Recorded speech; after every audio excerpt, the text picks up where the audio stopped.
To bude líbí. No a ty představitelé, tady jsme tam. No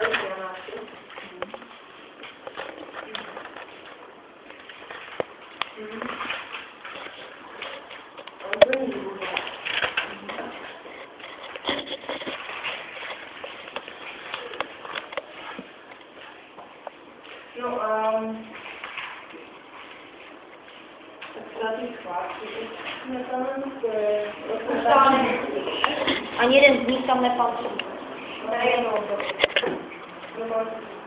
Já jsem neřekla romantismus. No jo, ty se ptala, jo, takže to je romantismus. A já jsem dala otázku. Ano. Takže asi nebudu chtít o romantismu, když jsem položila o romantismu. Jenom pro vysvětlení, kdybych náhodou opravdu nevěděla, co chci slyšet. Tedy klasicismus rozhodně ne.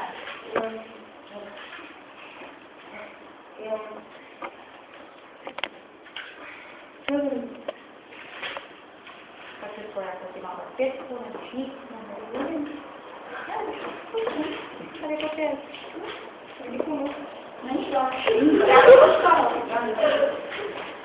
Představ si, že by to byla tvoje matka a ty šla a viděla. Já si ji zavolám. Přesně tohle, že to jí budeš tlumočit, převedeme, jak se chováš a jsem zvědavá. Já to s ní to nevadilo. Potom v tom případě, jako je to dost společné.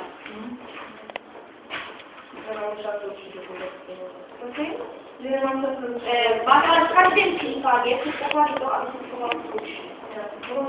Jo, mě se nechová slušně. V žádném případě. A kdokoliv normální, nezávislý lidí, když se na tohle podíval, tak řekne to tež. To si můžeš teda doma předvádět mámě, když jí tohle toto bude brát, jo? Děkuji.